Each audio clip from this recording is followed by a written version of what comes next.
Students, कैसे आप सभी लोग। उम्मीद करता हूं आप सभी अच्छे और स्वस्थ होंगे। तो स्टूडेंट्स, आज के इस लेक्चर में मैं आप लोगों के सामने डिस्कशन करूंगा अशुद्धता त्रुटियों के बारे में या रासायनिक त्रुटियों के बारे में, मतलब इंप्यूरिटी डिफेक्ट या केमिकल डिफेक्ट के बारे में मैं आप लोगों के सामने डिस्कशन करूंगा। और आज के इस लेक्चर में इस टॉपिक को मैं आप लोगों के लिए बिल्कुल कंप्लीट करवा दूंगा। देखो, हम लोगों का जो टॉपिक चल रहा है वो टॉपिक चल रहा है आयनिक यौगिकों में त्रुटियों वाला, ठीक है ना, जिसमें मैंने आप लोगों के लिए बताया था कि आयनिक यौगिकों में तीन प्रकार की त्रुटि देखने को मिलती है। एक तो स्टोइकियोमेट्रिक त्रुटियां, एक नॉन स्टोइकियोमेट्रिक त्रुटियां और एक अशुद्धता त्रुटियां या रासायनिक त्रुटियां। तो इससे पहले वाले लेक्चरों में मैं आप लोगों के लिए स्टोइकियोमेट्रिक त्रुटि और नॉन स्टोइकियोमेट्रिक त्रुटि को बिल्कुल कंप्लीट करवा चुका हूं। अब आज के इस लेक्चर में मैं आप लोगों के लिए अशुद्धता त्रुटियां, रासायनिक त्रुटियों को मैं बिल्कुल कंप्लीट करवा दूंगा। तो मेरे साथ आप लोग लेक्चर में लास्ट तक बने रहना, ठीक है ना। लास्ट तक आप लोगों का ये लेक्चर बहुत अच्छी तरीके से समझ में आ जाएगा। एक बात और बता देता हूं मैं आप लोगों के लिए, बहुत स्टूडेंट्स मुझे कॉल कर रहे थे कि सर नोट्स कहां पर मिलेंगे। तो एक बार फिर से मैं उन सभी स्टूडेंट्स के लिए बता देता हूं कि आप लोगों के complete notes Chaturvedi coaching classes app पर मिलेंगे। वहां पर मैंने हिंदी मीडियम और इंग्लिश मीडियम दोनों मीडियम में नोट्स डाल रखे हैं। अब ये नोट्स जो हमेशा मैं आप लोगों से एक बात बोलता हूं कि आप क्लास लेने के बाद एक बार नोट्सों को जरूर देख लिया करो, क्योंकि क्लास लेने के बाद एक बार जब हम नोट्सों को पढ़ लेते हैं ना तो वो टॉपिक हमारा बहुत अच्छी तरीके से क्लियर हो जाता है, ठीक है ना। इसलिए पढ़ने का सबसे बेस्ट तरीका यही है, एक बार क्लास को लो बहुत अच्छी तरीका से और क्लास को लेने के बाद एक बार आप लोग नोट्स पढ़ लो।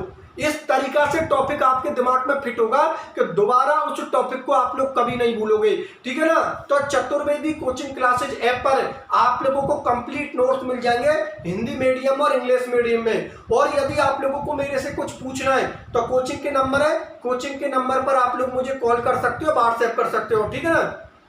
चतुर्वेदी कोचिंग क्लासेज ऐप पर आप लोगों की रेगुलर क्लासेज भी चल रही है, तो वहां पर आप जो भी बैच ज्वाइन करना चाहते हैं वहां पर आप लोग बैच भी ज्वाइन कर सकते हो, ठीक है स्टूडेंट्स। और एक बात जो मैं हमेशा आप लोगों से बोलता हूं कि जिन स्टूडेंटों ने अब तक इस YouTube चैनल को सब्सक्राइब नहीं किया है वो सभी स्टूडेंट्स इस YouTube चैनल को सब्सक्राइब कर देना, वीडियो को लाइक कर देना और आप लोगों के जितने भी फ्रेंड हैं उनके बीच में भी आप लोग वीडियो की लिंक शेयर कर दिया करो, जिससे उन स्टूडेंट्स को भी फायदा हो जाए, ठीक है स्टूडेंट्स। चलो ठीक है, अब मैं मेरी क्लास को स्टार्ट करता हूं। तो देखो, आज के लेक्चर में जो मैं डिस्कशन कर रहा हूं वो मैं डिस्कशन कर रहा हूं अशुद्धता त्रुटियों के बारे में या रासायनिक त्रुटियों के बारे में, मतलब इंप्यूरिटी डिफेक्ट या केमिकल डिफेक्ट के बारे में मैं डिस्कशन करने वाला हूं। तो देखो, ये जो आप लोगों की ये अशुद्धता त्रुटि होती है या ये जो रासायनिक त्रुटि होती है, ये आयनिक यौगिकों में हम इस प्रकार से उत्पन्न कर सकते हैं कि इन त्रुटियों में क्या होता है कि एक आयनिक कंपाउंड में हम दूसरे आयनिक कंपाउंड को मिला देते हैं। तो एक आयनिक कंपाउंड में जो कि पूरी तरीका से शुद्ध था, जैसे कि मैं एक एग्जांपल ले लेता हूं, जैसे कि मैंने NaCl का ले लिया, ठीक है ना। NaCl का मैंने एक एग्जांपल ले लिया। NaCl आप लोगों का आयनिक कंपाउंड है, पूरी तरीका से शुद्ध है, मतलब शुद्ध का मतलब ये है उसमें केवल NaCl ही है। लेकिन यदि उस NaCl में मैं कोई दूसरा आयनिक कंपाउंड मिला दूं, जैसे कि NaCl में मैं SrCl2 मिला दूं, तो जो NaCl है ना उस NaCl के अंदर कौन सी त्रुटि उत्पन्न हो जाएगी? अशुद्धता त्रुटि। बात आप लोग समझ में आ गई ना। मतलब अशुद्धता त्रुटियों में क्या होते हैं, एक आयनिक कंपाउंड में हम किसी दूसरे आयनिक कंपाउंड को मिला दें तो कौन सी त्रुटि हम लोगों को आयनिक कंपाउंडों में देखने को मिलती है? अशुद्धता त्रुटियां, रासायनिक त्रुटियां। बात आप लोग समझ में आ गई ना। अब मैं यहां पर NaCl के एग्जांपल को ले रहा हूं, यहां पर मैं शुद्ध NaCl की स्ट्रक्चर को बना रहा हूं, फिर उस NaCl में मैं कोई दूसरा आयनिक कंपाउंड मिलाऊंगा और वो जो दूसरा आयनिक कंपाउंड मिलाऊंगा वो मैं मिलाऊंगा SrCl2। किस तरीका से मिलाऊंगा, बोर्ड की तरफ देखिए। तो सबसे पहले तो मैं आप लोगों के लिए इसका डायग्राम बना देता हूं। डायग्राम बनाने के बाद एक बार फिर से मैं आप लोगों के लिए इसको एक्सप्लेन करूंगा, आप लोगों का बहुत अच्छी तरीका से ये टॉपिक क्लियर हो जाएगा। तो बोर्ड की तरफ देखिए, मैं यहाँ पर शुद्ध NaCl की स्ट्रक्चर बना रहा हूं, क्रिस्टल स्ट्रक्चर बना रहा हूं। तो वही आप लोग गोले बना दो, यहाँ पर ये बना दिया आप लोगों ने गोले, ठीक है, बना दो आराम से।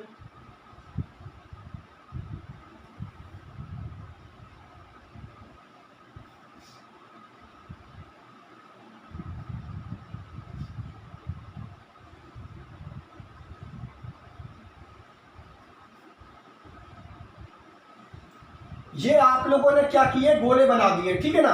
अब देखो मैं ये क्रिस्टल स्ट्रक्चर किसकी बना रहा हूं, शुद्ध NaCl की बना रहा हूं, ठीक है ना। पहले NaCl की स्ट्रक्चर बना देता हूं, फिर बारी बारी से एक एक स्टेप को आप लोगों के लिए समझाऊंगा।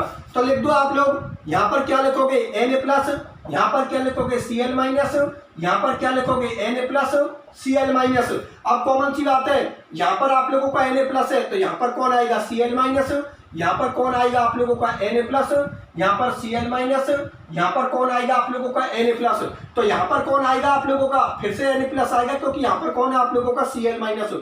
प्लस के सामने माइनस आना चाहिए, माइनस के सामने प्लस आना चाहिए। ये Na+ है तो यहां पर क्या आएगा Cl-, ये Cl- है तो यहां पर क्या आएगा Na+, यहां पर क्या आएगा Cl-, यहां पर ये Na+ है तो यहां पर क्या आएगा Cl-, यहां पर Na+, यहाँ पर Cl- और यहाँ पर क्या आएगा आप लोगों का Na+। इन सब गोले इनको आप लोग जोड़ दो, ठीक है ना, जिससे कि NaCl की क्रिस्टल स्ट्रक्चर बन जाएगी। ये लो मैंने सब गोलों को जोड़ दिया और ये आप लोगों की NaCl की क्रिस्टल स्ट्रक्चर बन गई।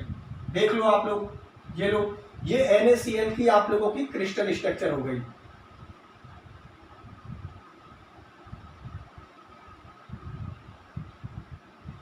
ये लो ये आप लोगों की NaCl की क्या हो गई, क्रिस्टल स्ट्रक्चर हो गई। अब एक बार फिर से मैं आप लोगों के लिए बता देता हूं, इस अशुद्धता त्रुटि या रासायनिक त्रुटि में क्या होता है कि हम किसी एक आयनिक कंपाउंड में दूसरे आयनिक कंपाउंड को मिला दें तो उन आयनिक कंपाउंड में इस प्रकार की त्रुटि देखने को मिलती है। जैसे कि ये मैंने स्ट्रक्चर किसकी बना दी, शुद्ध NaCl की, शुद्ध NaCl की या प्योर NaCl की। शुद्ध NaCl का मतलब समझे, इस पूरी स्ट्रक्चर में केवल NaCl है, कोई दूसरा आयनिक कंपाउंड नहीं है, केवल NaCl है। अब मैं इसमें किसी दूसरे आयनिक कंपाउंड की अशुद्धि मिला दूं तो मैं दूसरा आयनिक कंपाउंड किसको ले रहा हूं, SrCl2, ठीक है ना।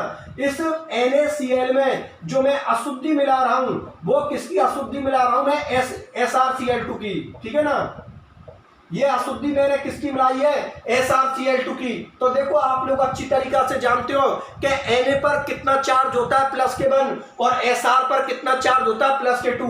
हम अच्छी तरीका से जानते हैं Na पर कितना चार्ज होता है +1 और Sr पर कितना चार्ज होता है +2 चार्ज होता है। तो देखो मैं एक काम करता हूं, इस NaCl में मैं SrCl2 मिला रहा हूं, तो एक काम करता हूं आप लोगों को समझाने के लिए मैं क्या करता हूं, यहां से एक जगह से मैं आप लोगों के लिए Na+ को निकाल देता हूं, ठीक है ना।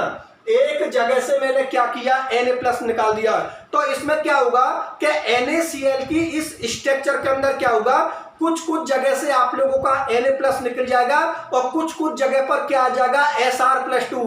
क्यों, क्योंकि इस NaCl में आप लोगों ने क्या मिला दिया, SrCl2। या ऐसे बोल सकता हूं, इस शुद्ध NaCl में आप लोगों ने किसकी अशुद्धि मिला दी, SrCl2 की अशुद्धि मिला दी। तो देखो यहां से मैंने Na+ निकाल दिया, तो कुछ Na+ की जगह को कौन फिल कर देगा, Sr+2, ठीक है ना। कुछ Na+ की जगह पर कौन आ जाएगा आप लोगों का, Sr+2। इसको मैं इस तरीका से कर देता हूं जिससे कि एग्जामिनर को दिखाई दे जाए। आप लोग इस तरीका से कर देना Sr+2 को, जिससे कि एग्जामिनर उसको देख सके कि कुछ Na+ की जगह पर कौन आ जाएगा, Sr+2। बात मेरी आप लोग समझ में आ गई ना। तो इस प्रकार की त्रुटियों में क्या होगा, शुद्ध NaCl में मैंने अशुद्धि किसकी मिला दी, SrCl2 का अशुद्धि मिला दी। अब कुछ जगह से आप लोग Na+ को हटा देना और कुछ जगह पर आप लोग Sr+2 लिख देना।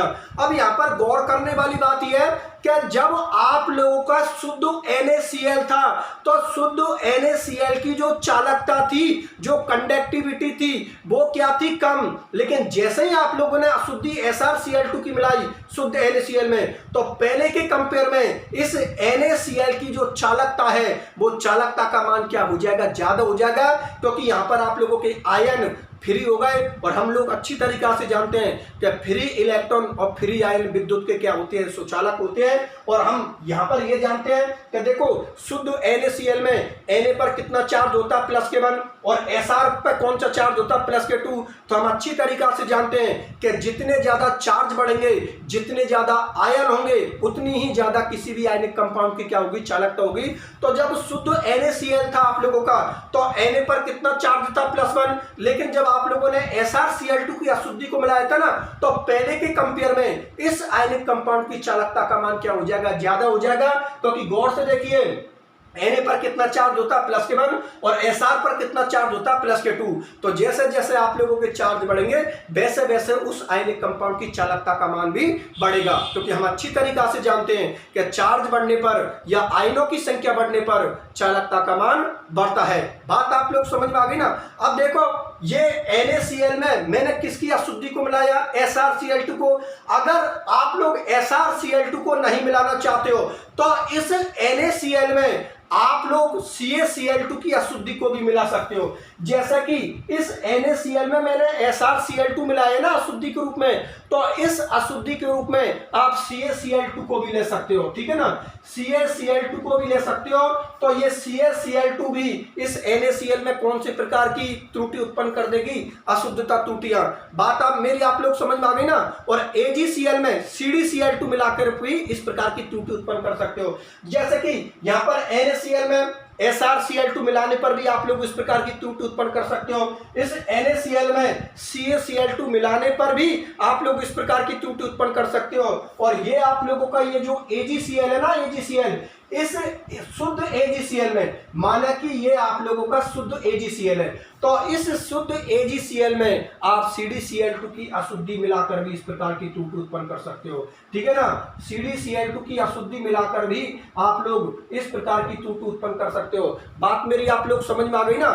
तो इस त्रुटि में कोई दिक्कत वाली बात नहीं है, सीधा सा आप लोगों का टॉपिक है। जब भी अशुद्धता त्रुटि का मतलब त्रुटि का कोई क्वेश्चन आप लोगों को एग्जाम में आता है तो आप लोगों को कुछ नहीं करना है, डायग्राम बनाना, पहले हेडिंग डाल देना, फिर डायग्राम बना देना और डायग्राम के नीचे डायग्राम लिख देना। आप लोग यहाँ पर लिख देना चित्र, डायग्राम के नीचे लिख देना बेटा चित्र, अशुद्धता त्रुटियां, अशुद्धता त्रुटियां या रासायनिक त्रुटियां, अशुद्धता त्रुटियां या रासायनिक त्रुटियां, ठीक है ना।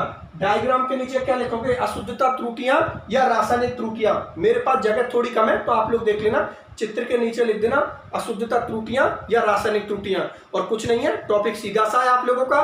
एक आयनिक कंपाउंड में दूसरे आयनिक कंपाउंड को मिलाकर हम इस प्रकार की त्रुटि को उत्पन्न कर सकते हैं। तो डायग्राम बना देना और डायग्राम के नीचे जो पॉइंट मैंने आप लोगों के लिए नोट्सों में लिख रखे हैं उन सभी पॉइंटों को आप लोग लिख देना। बात समझ में आ गई? चलो ठीक है, बहुत अच्छी बात है। और इसी के साथ जो आयनिक यौगिकों में त्रुटियों वाला आप लोगों का टॉपिक चल रहा था, ये टॉपिक आप लोगों का कंप्लीट होता है, ठीक है ना। एक बार फिर से मैं आप लोगों के लिए बता देता हूं, आयनिक यौगिकों में 3 प्रकार की त्रुटि देखने को मिलती हैं। स्टाइक्योमेट्रिक त्रुटियां, जो लेक्चर मैंने आप लोगों के लिए कंप्लीट करवा दिया। नॉन स्टाइक्योमेट्रिक त्रुटियां, ये भी लेक्चर मैंने आप लोगों के लिए कंप्लीट करवा दिया। और आज के इस लेक्चर में अशुद्धता त्रुटियां, रासायनिक त्रुटियां वाला टॉपिक भी मैंने आप लोगों के लिए बिल्कुल कंप्लीट करवा दिया। तो स्टूडेंट्स, आज के लेक्चर को मैं यहीं तक रखता हूं, क्योंकि आज के लेक्चर में हम लोगों की त्रुटि बिल्कुल कंप्लीट हो गई। अब अगले लेक्चर में मैं आगे आने वाले टॉपिक के बारे में डिस्कशन करूंगा, ठीक है स्टूडेंट्स। तो फिर आज के लेक्चर को मैं यहीं तक रखता हूं। जिन स्टूडेंटों को नोट्स की जरूरत है वो सभी चतुर्वेदी कोचिंग क्लासेज ऐप पर जाओ, वहां से जाकर आप लोग नोट्सों को डाउनलोड कर लो, ठीक है ना, और आराम से क्लास लेते रहो और पढ़ते रहो, ठीक है स्टूडेंट्स। तो फिर मिलता हूं अगली क्लास में, धन्यवाद।